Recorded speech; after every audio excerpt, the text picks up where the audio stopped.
Hello, I'm the Nostalgia Critic guy. Remember it so you don't have to. Well, Christmas is over, and it sucks! If Halloween wasn't such a great holiday, I would totally have Christmas take that one over just like we do at Thanksgiving. But on the plus side, I have discovered a brand new holiday classic. It's not even that old, but it deserves to be talked about. It's called Arthur Christmas. No, goddammit, I hate how many times that happens.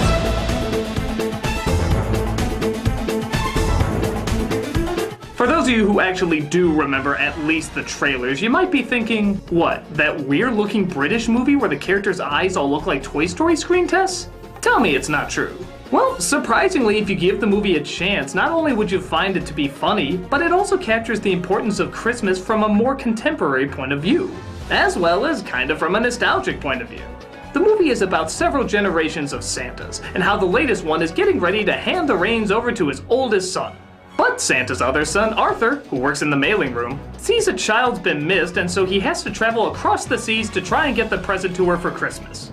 Along the way, he's helped by his granddad, and an elf from the wrapping department who takes her job way too seriously.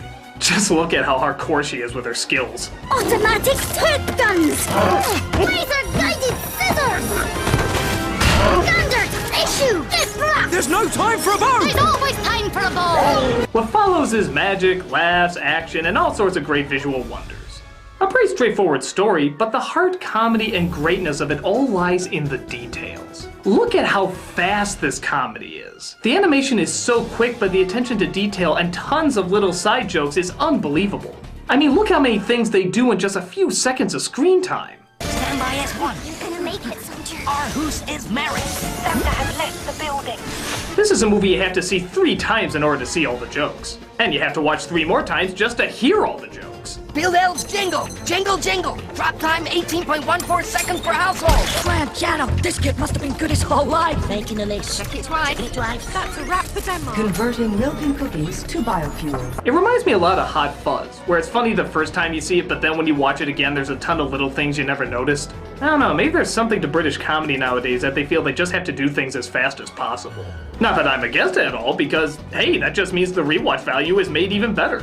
Sometimes comedy can be too fast, though, if you don't have the right thing to care or focus on. And this movie definitely has that too. Not just on the goal of our main character, but also how 3 generations of extremes are constantly at war. Santa's father bitches about how everything should be done the old way, Santa's son bitches about how everything should be done technologically advanced and top of the line, and Santa himself is old, tired, and simply looking for love and attention while not realizing he's actually doing very little work. And at the center of it is Arthur, who doesn't care what method is being taken as long as the toy gets delivered. So he uses any and all means necessary. He doesn't care if it's old, new, or who even gets the most praise. He just wants to make sure the kid is happy and still believes in the magic of Christmas. This is brilliant because not only is the battle of technology versus hand craftsmanship still going on, but it will always be going on for years and years. So this movie shows very little sign of dating. The technology too is based off of real devices, but still is their own creation, with their own unique spin on it, so even that won't be dated too bad. And like I said before, the center is of course Arthur, the only one who reads the letters to Santa and knows the love that all the children have for him, and for Christmas all around. So what, we should all look to him, he's gonna have all the answers, right? Actually no, in fact, he has very few of them. He's a klutz, he's a mess up. Whether it's old or new, he will always find a way to screw things up. But what he does have is the spirit and the effort. And in the end, it's a combination of everybody's efforts that pulls things through. And that's why it's so good. It would have been so easy for this movie to just pick a side. Say that only the old traditional ways are best and you can't beat the original magic. Or maybe even make the older son a bad guy because he's too greedy or something. Or heck, even the current Santa because he's too forgetful and greedy. But no, there are no bad guys in this. They're all just people who got lost in their work and forgot what the purpose of their job was to begin with.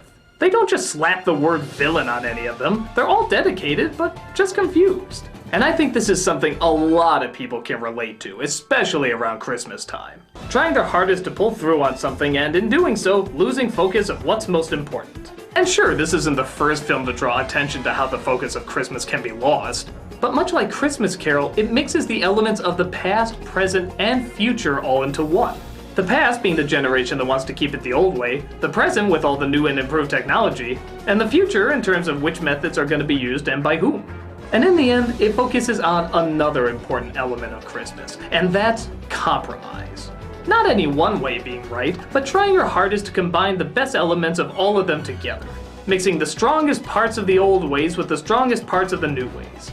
In my opinion, I think this is right up there with Charlie Brown, The Grinch, Christmas Carol, and all those other greats. So what if there's a lot of current technology in it? The message is still timeless, and so are its characters. It gets across a classic idea in a new way that's all its own. It has the heart, it has the laughs, it has the visual wonder, and it has the weight and respect of everything magical. I hope this movie becomes popular more and more with every passing year. And when people hear the title, maybe soon, this won't be the first thing everybody thinks of. If you didn't catch it this year, definitely be sure to check it out the following Christmas. You certainly won't regret it.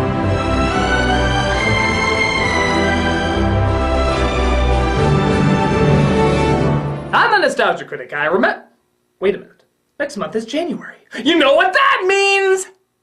Nicolas Cage month! I'm a vampire! I'm a vampire! How to get burned? How to get burned? Fucking fall! Killing me won't bring back your goddamn honey! Oh, no, not the beast!